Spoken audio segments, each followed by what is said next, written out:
Center developing the Health App Hackathon that promotes the development of technology-based solutions for public health and medical challenges. So we've made a lot of progress, but we need to continue to invest in research and social media interventions to keep the potential of digital health very much alive in the future. I want to thank the executive team partners who worked so hard to make this summit possible. Elaine Auld from the Society for Public Health Education, Joe Spicer from the Public Good Project, and John Algrante from Columbia University, and of course the other faculty from GW, including Maureen Abrams, David Broniatowski, Jane Thorpe, and Melissa Napolitano. I also want to thank our summit participants from the government, including the Veterans Administration, the National Institutes of Health, and the Centers for Disease Control and Prevention, as well as our digital media participants from Tumblr, Google, Facebook, Twitter, Pinterest, and Microsoft Research. And of course, I would like to give a very special thank you to Vice Admiral Jerome and Adam, MD and PhD, the 20th U.S. Surgeon General of the United States, for coming and serving as our keynote speaker today. I should say that I have found the Surgeon General to be among the most supportive when it comes to education of the next generation in public health. He shows up here to teach. He brings interns and trainees into his office, mentors, and he is truly passionate and committed about the next generation of public health leaders. You are a unique group gathered in this room. I hope that today yields invaluable discussions and opportunities for further collaboration. And thank you.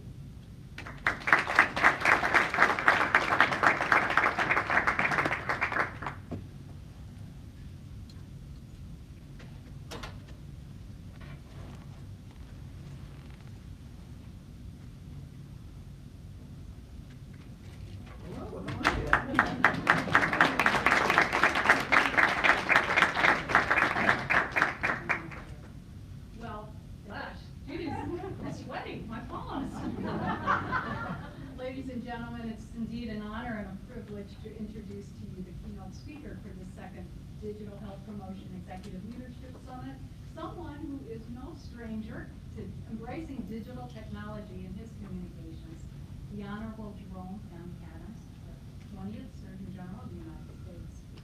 It's especially fitting that Dr. Adams is here with us today, given that his motto is better health through better partnerships. A primary goal of this summit, Dr. Adams is committed to strengthening relationships across the health community, as well as convening key stakeholders from business, faith, education, public safety, and national security communities to improve the public's health.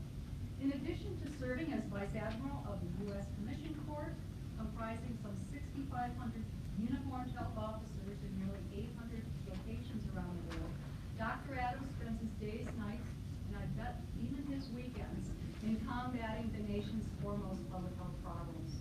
In response to the opioid epidemic, he issued the first Surgeon General's advisory in 13 years, urging more Americans to carry the life-saving drug naloxone. He also released the report on facing addiction in America, the Surgeon General's spotlight on opioids, and called for a cultural shift in the way we as Americans think about, talk about, and respond to the opioid crisis. More recently, he commissioned the Surgeon General's report on the connection between private sector business investments and public policies that improve community health and prosperity, which we'll hear more about shortly. Dr. Adams is no stranger to our local geography, and I'll bet he's a Maryland Big Ten Terrapin fan, having received his bachelor's degrees in both biochemistry and psychology from the University of Maryland, Baltimore County. Thereafter, he wandered to the West Coast in the California sunshine and received his MPH degree from the University of California at Berkeley, and then finally settled in the Midwest to pursue his medical degree from Indiana School of Medicine. Dr. Adams made his mark in the Misuse state, where he, as Health Commissioner of Indiana, led the state's response to Ebola, Zika, and the largest ever HIV outbreak in the U.S. related to injection drug use. Ladies and gentlemen, please rise in welcoming our nation's top doctor, Vice Admiral.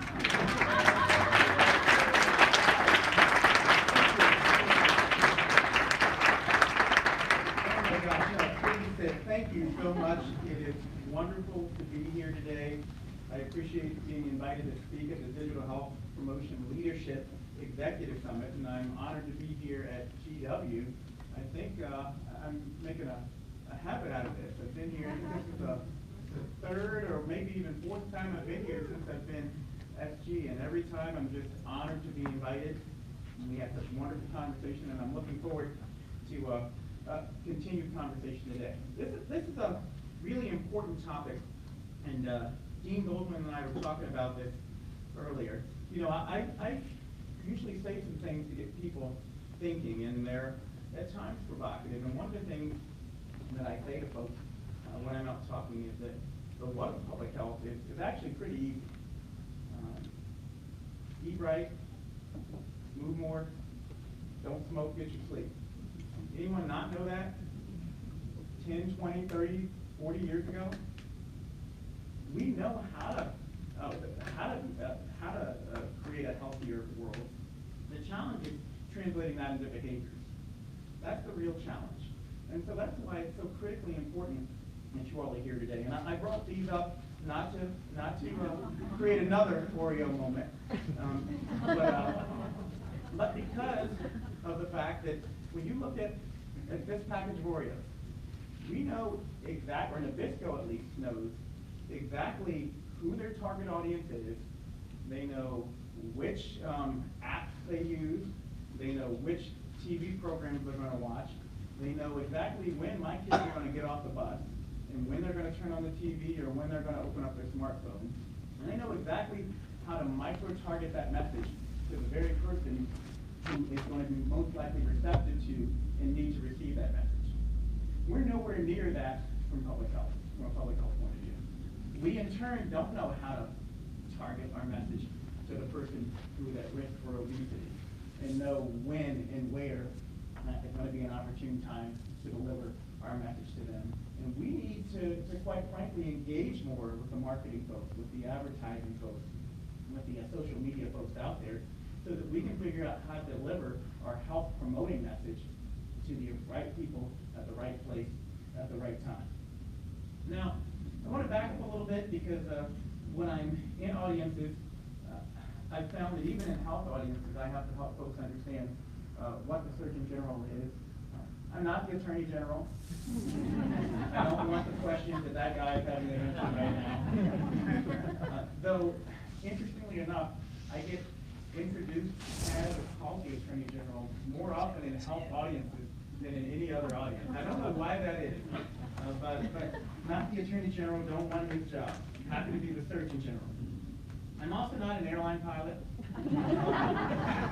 so I frequently get asked for snacks and headphones on planes.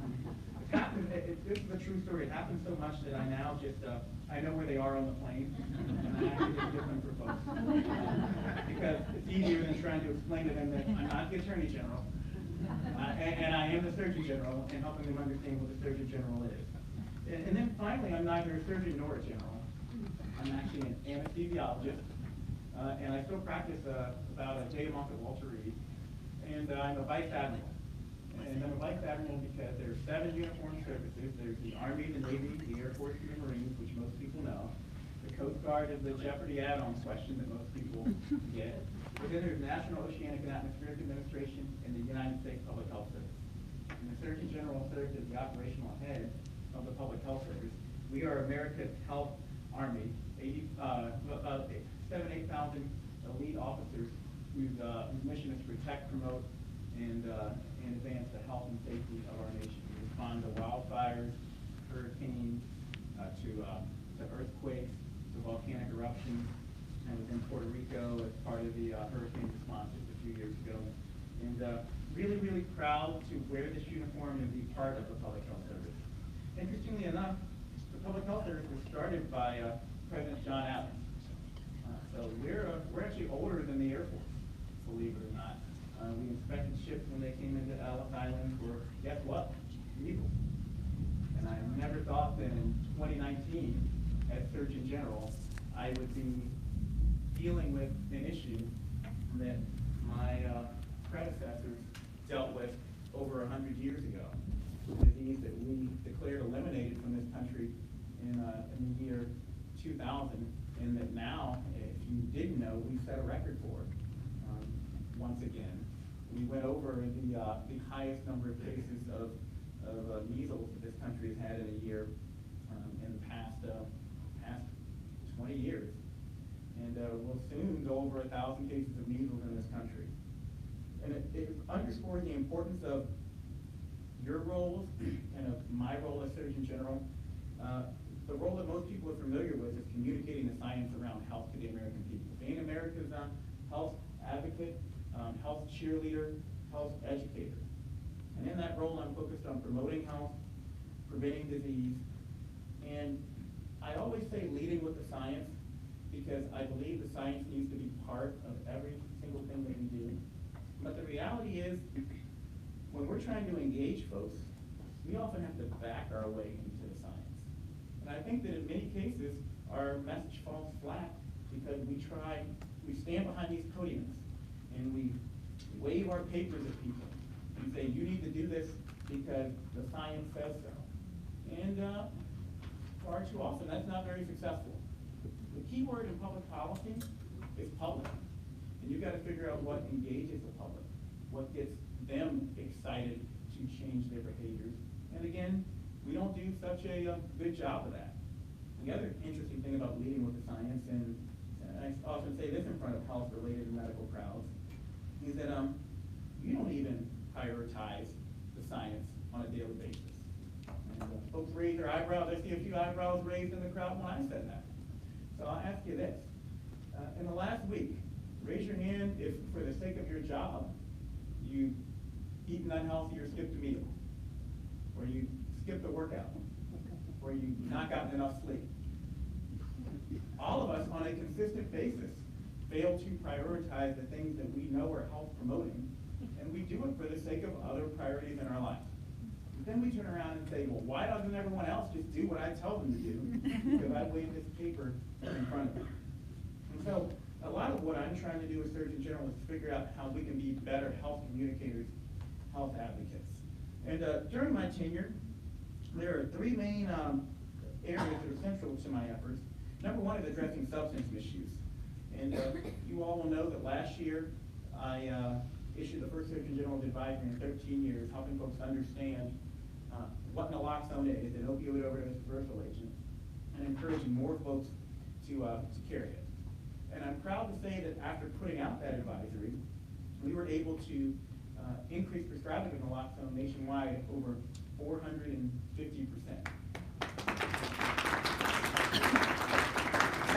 So it shows you the power of using our voice as advocates effectively. And I'll ask another question since we're on a roll here. Raise your hand if you know CPR. So look around. Lots of hands raised. Raise your hand if you carry naloxone with you everywhere you go. Wow. Not a single hand in this room. Wow. Wow, not a single hand. And I bet if I started off by asking how many of you all are concerned about the opioid epidemic, most of the hands would be raised. And if I asked you how many of you knew that naloxone was one of the ways to respond to the opioid epidemic, I hope that at least half the hands would be raised. But not a single hand was raised for people saying they carry naloxone with you everywhere you go. And the reason why I asked you if you know CPR is because if right here where we're sitting, right here in DC, it's more likely that someone's going to come in that door right now and say there's someone overdosing in a bathroom or out on the street than what it is that they're going to come in and say someone's having a heart attack and we need you to come administer CPR. That's just the reality of our current world. So one of the things we need to do, in addition to being health advocates, is to walk the talk. So I really impress upon you all the importance of knowing about and carrying naloxone yourselves so you can respond to an emergency if it occurs, but it's also a great way to start a conversation. I love breaking out my naloxone. You know, if I was single, I'd say it's a great pickup line.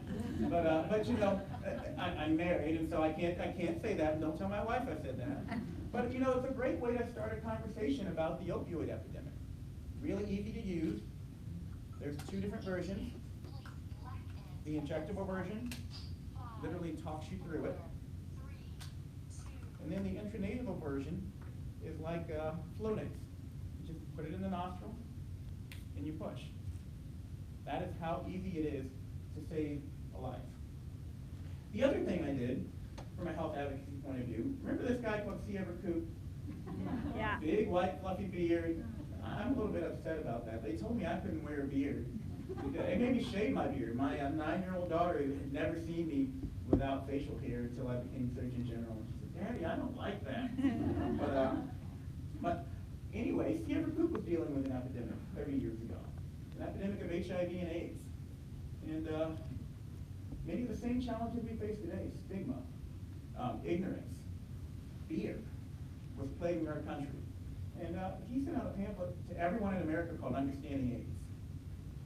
And he did it because he wanted everyone to understand how they could lean into the HIV epidemic.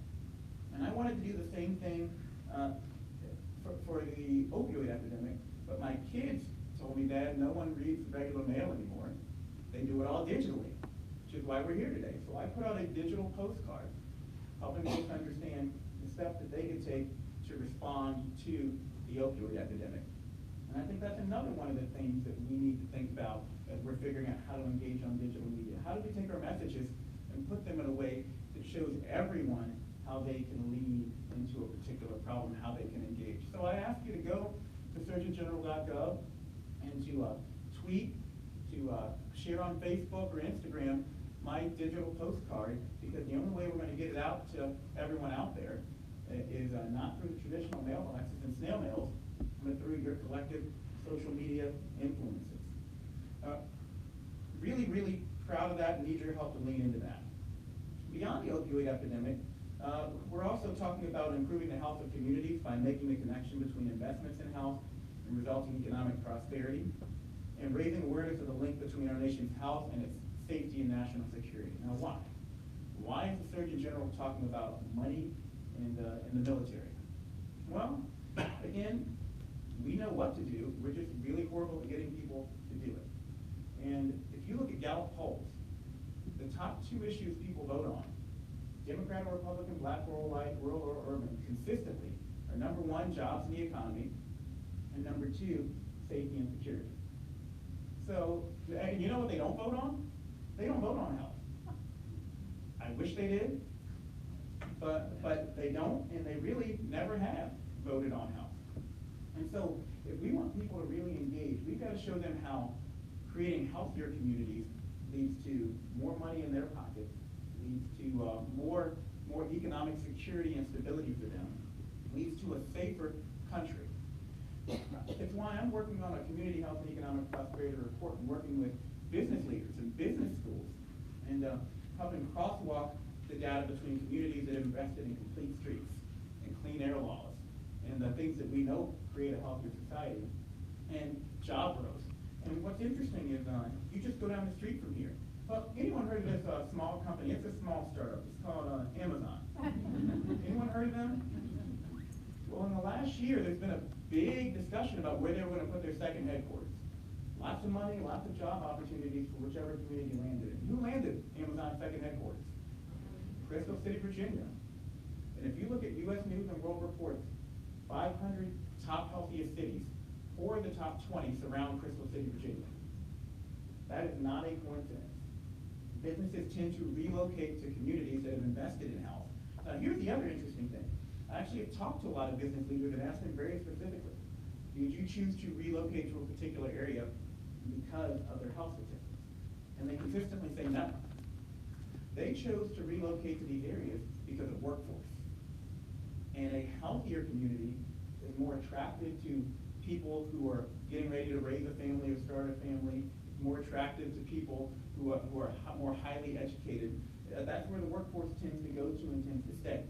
And so again, it's thinking about how you translate that, because if I'd just gone out and said healthier communities, it still wouldn't have resonated with the folks that we're trying to get on board.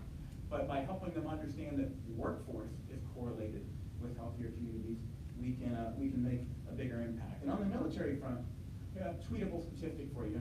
Did you know that 7 out of 10 of our 18 to 24-year-olds are actually ineligible for military service because they can't meet the educational requirements, can't pass a criminal background record, or can't pass a physical? 7 out of 10. So we are literally a less safe country because we're an unhealthy country. And here's the other thing. When we all go to Congress and talk to our leaders and beg for nickels and dimes, what happens when DOD says I need a new tank or a new airplane or a new military base? They hand them a blank check. They say, just tell us how much you need. Only $5 million? Take $50 million. That's what they say to DOD. We ask for $500,000 and they go, can you get by with $5,000? But if we can help folks understand that investing in healthy communities leads to a more secure and safe country, leads to military readiness and recruitment, we'll be much more successful in getting attention paid to the issues that we care about. Now, a couple of points that I want to make to you all. I think it's very important that we help folks understand that health is so much more than just health care. It's interesting, we talk about the fact that the U.S. spends so much money, more than anyone else by far, on health care. It has some of the worst outcomes compared to other developed nations. Well, what's interesting is when you look at overall spending on health, and you use a broader definition of health, we spend about the same amount of money as many other countries, like Switzerland, like Canada, like the UK, on a per capita basis. But they spend a lot more of their money on transportation, on housing, on parental leave policies, on things that we know contribute to the majority of health. And I think as we're engaging folks, that's one of the points we need to make. We spend 90+% of our time and focus, particularly here in DC, on a policy level, talking about health care, when it only represents 10% of the overall problem. Or to put it another way, we could have the best health care system in the world. We could completely fix health care, and we still wouldn't bend the curve, the cost curve significantly, because the spigot is turned up way too high. We can come up with the best treatment for diabetes in the world, but as long as there's an avalanche of people with prediabetes and diabetes continuing, we're not going to be able to keep up with folks. And it's leading to physician burnout, too. The AMA meeting's coming up this year, and I spoke at the American Medical Association meeting last year. And one of the things I said to them, and I still contend this, is a lot of people are talking about physician burnout, but one of the big reasons for physician burnout, from my point of view, is the fact that we're spending so much time on downstream sick care and seeing the same problems over and over and over again, that as physicians, clinicians, as nurses, as pharmacists, we're getting burnt out because we feel like we're not making a difference. We're not scared of hard work. It's not because the work is hard. It's because the work isn't giving us a return on investment. We're not seeing that value. When I was at Cleveland Clinic exactly a week ago, Cleveland Clinic does more valve replacements than anywhere in the country. More and more of those valve replacements are occurring because of substance misuse and folks having infected endocarditis. Well, you go and you do a valve replacement and you do a great valve replacement. You do a Cleveland Clinic valve replacement. You give everyone high five. This is the best valve replacement ever. But guess what? Less than 10% of people who get a valve replacement for endocarditis get medication-assisted treatment as part of their care plan. So we do a $50,000, $75,000, $100,000 valve replacement. We invest all the human capital that it takes to make that a success. Then we send them right back out to the same community and the same environment where we know they're just going to inject drugs again. And then we act shocked when they show up 6 months later and need another valve replacement. I contend that's what's causing burnout on the part of a lot of folks. And so we need to help folks understand again that health is so much more than just health care. Other issues I'm leaning into, substance misuse. The opioid epidemic is a terrible tragedy, but it's also a tremendous opportunity. And what do I mean by that? Well, we've been trying for years to get people to pay attention to health. Now, there's hardly a community you can go to where folks don't want to talk about the opioid epidemic. Here's the challenge. We can look at this as a fire to be put out, and this too shall pass. We've had past opioid epidemics. We've had epidemics of meth. We've had epidemics of other substances being misused. But if we just put out the fire, then we're going to play whack-a-mole and it's going to pop up as something else.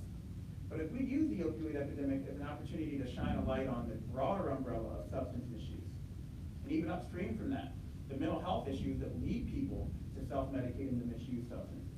And even upstream from that, the impact of adverse childhood experiences and trauma, and what we can do with trauma-informed care and programs that build resilience in communities. Then we'll see improvements not only in opioid misuse, but we'll see improvements in alcohol misuse. and tobacco misuse. And guess what? We'll see improvements in cardiovascular disease. We'll see less strokes.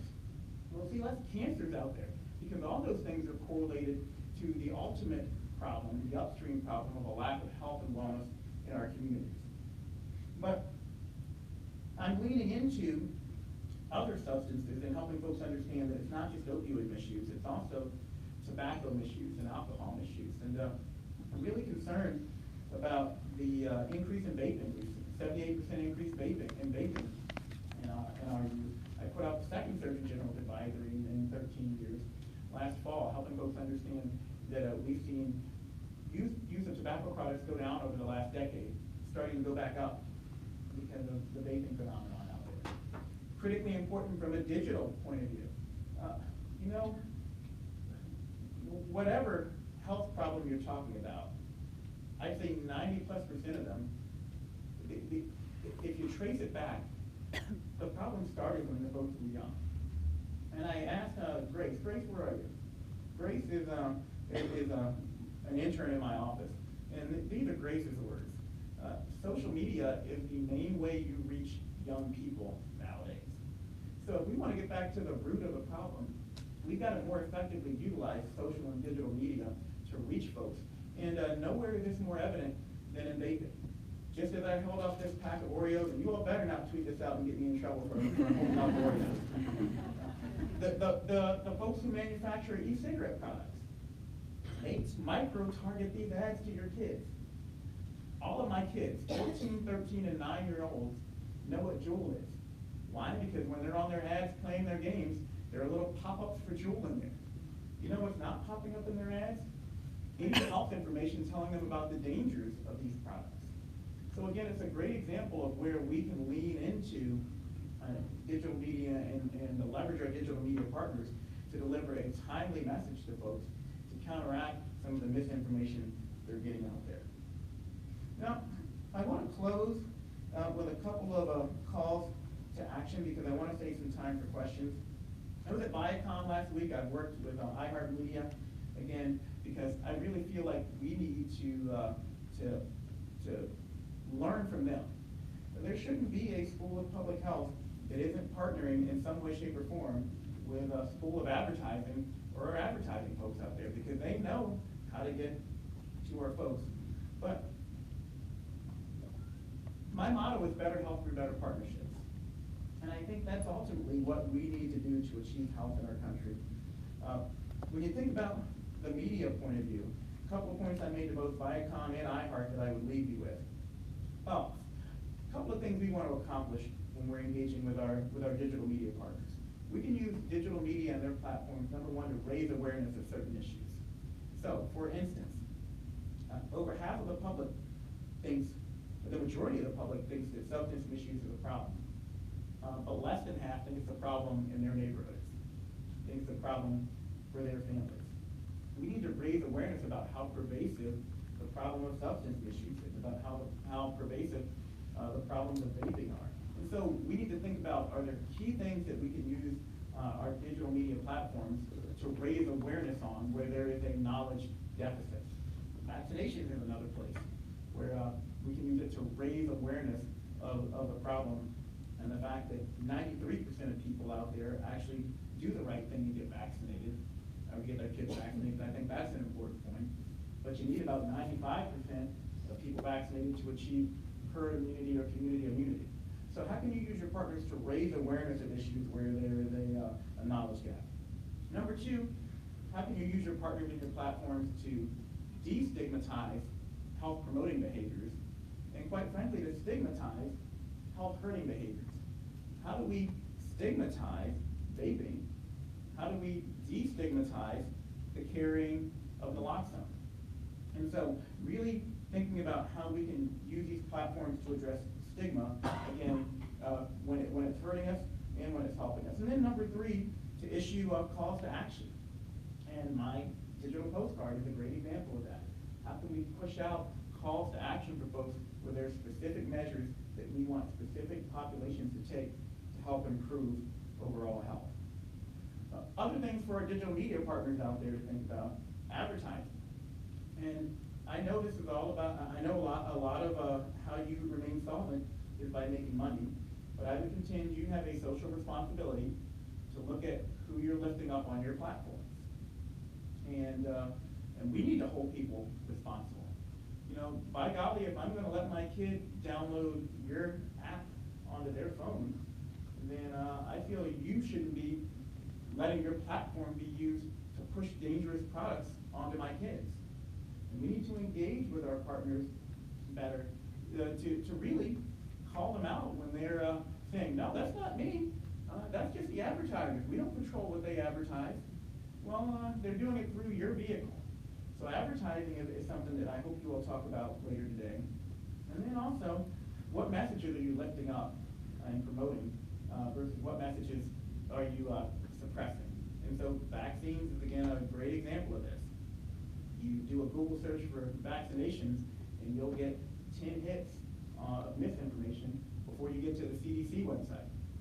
How can we more appropriately utilize some of these powerful platforms out there to lift up information that's going to ultimately promote health, and quite frankly, to have that tough conversation about where it's appropriate to suppress misinformation and the balance between that and people's First Amendment rights.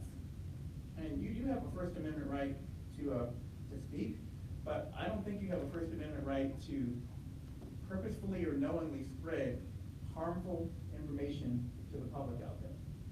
And I think we need to have that conversation with our media partners. Think about who's not at the table.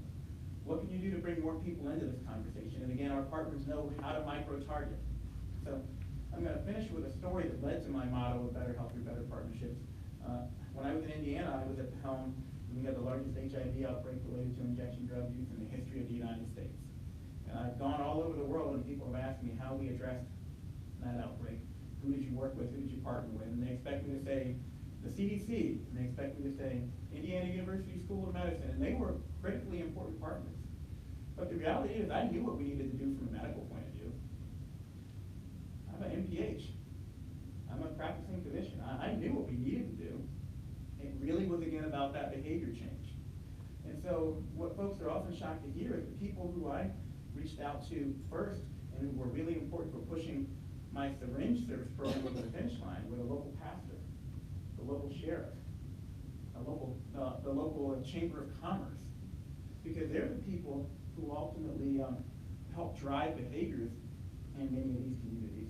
And so how do we utilize our digital media platforms to more appropriately bring up the knowledge level of some of these other groups and engage some of these other groups who might not be on our health platforms? And, you and I have talked about this quite a bit.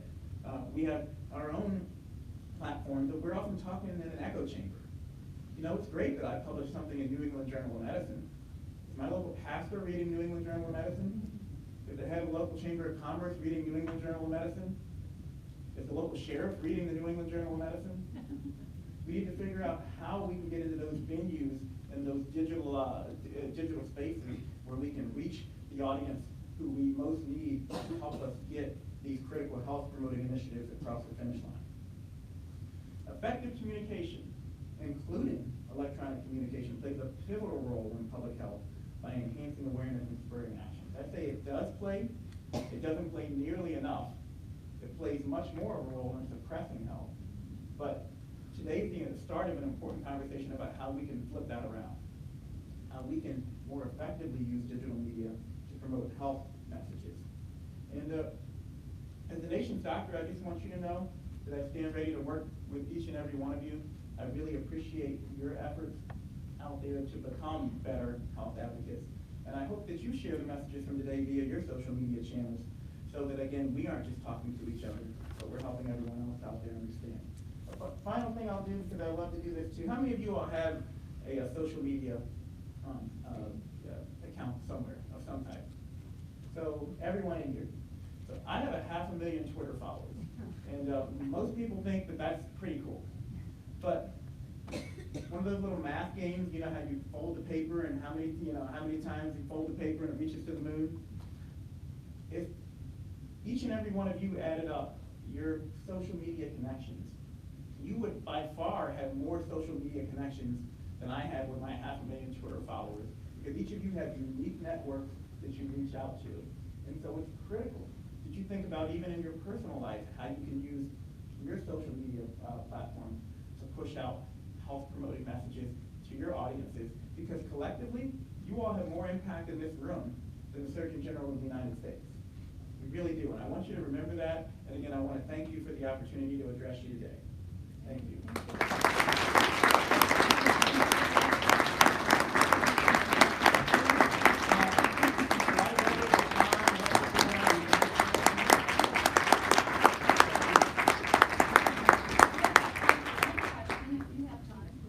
I have all day. You all need to. I also want to thank those of you out there who helped me, who prayed for me and my family, and who helped us promote the message about my wife. And for those who aren't aware, my wife and family moved to D.C. in January of last year in 2018. Just a few months after she moved here, she felt a lump in her groin. And we went to the hospital and got it checked out. And the short version of a very long story is she was diagnosed with metastatic melanoma. And so she, with 3 kids at home in school, had to get major surgery, and then underwent a year of immunotherapy at Walter Reed.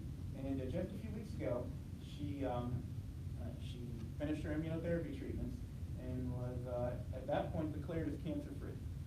So tremendous thing that we're blessed for in our family. But throughout that process, I'm really proud of her, because she used her illness to lift up skin cancer awareness. And we use that to help folks understand what it was to be, or what it meant to be sun-safe.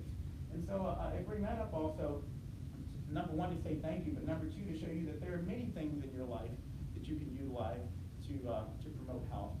And I know not everyone's a Christian. I believe God put me in this position, in this place at this time, for a very specific reason. And I really do try to use every opportunity I have to put out health-promoting messages, and I challenge you all to do the same. Thanks. Questions? I will take the moderator's job, if you don't mind.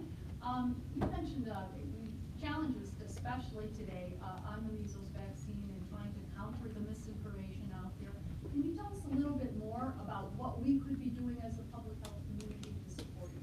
I hope you all talk about measles a lot today, because measles, it's unlike any other problem we have. In a lot of our other situations, there's a clear, I don't want to say good people and bad people, because that's not fair either. But even the people out there who don't get their kids vaccinated, they're still good people, and they still just want what's best for their kids. So one of the hardest things with this outbreak is we've got to try to engage people without demonizing them.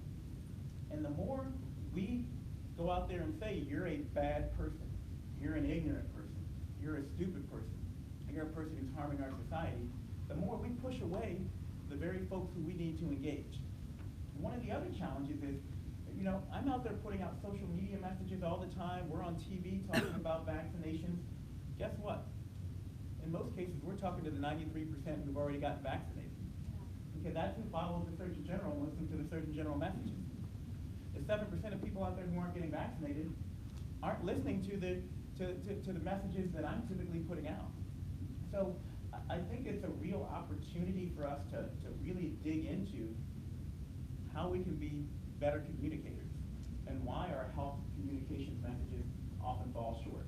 Because again, we often talk, I put out a perspective piece in JAMA, or the New England Journal, but the Orthodox Jewish community in New York who's not getting vaccinated isn't sitting in their synagogue going through JAMA and waiting to see what the Surgeon General has to say on the issue.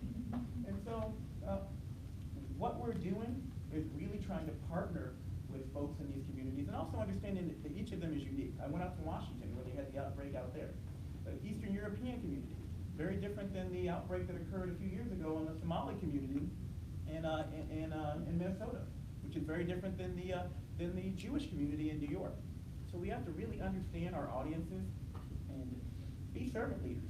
Be willing to go to them, sit down with them, and listen to their concerns, and patiently answer their questions and show them how we want to be part of their team, and not try to force them to just do what we in our scientific papers say they should be doing. And so that doesn't answer your question. To be very succinct, I'm really trying to get out into these communities, to engage with these communities, to listen with them compassionately, and to not demonize them. And we found that in most cases, some people are what I call vaccine resistant. There's nothing you're ever going to say to them that's going to change their mind. But most of the people in that 7% who aren't choosing to get vaccinated aren't vaccine resistant. They're what I call vaccine hesitant. They've got some questions, and they need those questions answered. They need our digital partners to be able to make those answers easy to get to. And they need their doctors and their nurses to sit down with them and be willing to take an hour to listen to them. You know, the worst time and way to try to get someone to get vaccinated is in a 15-minute office visit while we're just ramming through all these other issues that we've got to deal with. And then at the end of it, and in the meanwhile, we've got this syringe sitting in the background. And they've read 20 articles on Google that tell them how dangerous these vaccines are for their kids. So that's in the back of their mind. We've got the syringe sitting in the background on the counter that looks like a gun to them. And we give 15 minutes, and we succinctly answer their questions, and then we say, okay, you ready to get vaccinated?